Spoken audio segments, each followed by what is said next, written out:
안녕하세요. 김광삼 찐콕TV 김광삼 변호사입니다.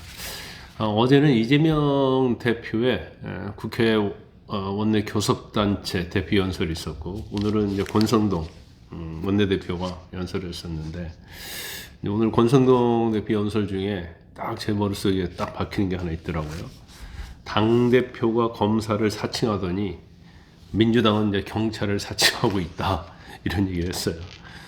아마 이것은 일단 이재명 대표는 전에 검사 사칭죄로 처벌받은 사례가 있잖아요. 전과가 있잖아요. 그런데 지금 최근에 민주당이 인터넷 커뮤니티 그리고 카카오톡을 통해서 소위 가짜뉴스를 포함하면 일반인도 고발하겠다, 그러면서 민주파출소에 신고해달라고 그랬잖아요. 그래서 당이 파출소를 사칭하고 있다, 이렇게 얘기를 하고 있는 걸로 보입니다.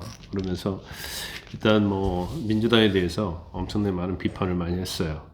그런데 일단 윤 정부 출범 이후에 거대 야당이 무려 29건의 탄핵 소추안을 발의한 부분이랄지, 우리 헌정사랄지 세계 국가에도 이런 야당은 없었다는 거고, 또 법무부 장관 탄핵 소추에 보면 이재명 대표를 노려봤다는 그런 황당무계한 사유가 있거든요. 이런 거에 대해서 꼬박꼬박 잘 짚더라고요. 상당히 저는 재미있었습니다. 그리고 이재명 대표 이제 우클릭 행보에 대해서도 조기 대선을 겨냥한 유장전술이다 하면서 카멜레온 보호색이 성적인 무늬를 느꼈다, 이렇게 언급을 했어요. 결과적으로 일단 야당이 어떤 29번의 연쇄 탄핵, 그 23번의 특검 발의, 38번의 제2 요구 유도, 그 셀 수 없는 갑질 청문회, 삭감 예산안 단독 통과, 짚을 수 있는 건 다 이렇게 짚었다고 봅니다. 그래서 제가 오늘 아까 말씀드린 것처럼 검사 사칭과 파출소 사칭, 이게 굉장히 재미있었어요. 그런데 어제 이재명 대표가 교섭단체 연설을 했었는데, 역시나 이재명이구나, 저는 그런 생각을 했습니다.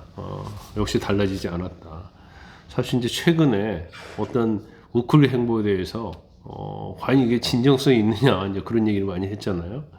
그런데 권성동 대표가 얘기한 것처럼 이게 약간 카멜레온 같은 그런 생각이 들고, 지금 워낙 왔다 갔다 하니까 이게 자신의 어떤 정치의 유불리에 따라서 그때그때 이제 말을 많이 바꾸잖아요.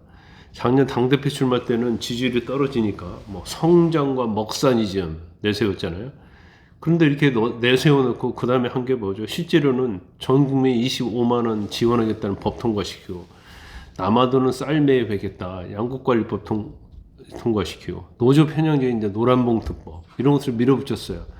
그러니까 이전과 태도가 완전히 또 달라진 거고, 또 국가 경쟁력과 미래의 먹거리의 핵심이 이제 반도체 아닙니까? 반도체 관련해서 주 52시간, 이게 굉장히 중요한 부분인데, 이런 관련된 법이랄지, 전력망 확충법이랄지, AI 기본법, 이런 것들은 계속 미루고 있는 거예요.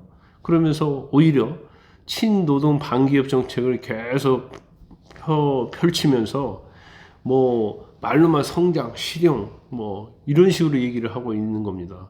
그래서 저는 오늘 제 방송에서도 이 얘기를 했었는데, 좌측 깜빡이 켜놓고 이제 우측으로 행동하는 이러한 행태를 보이고 있다.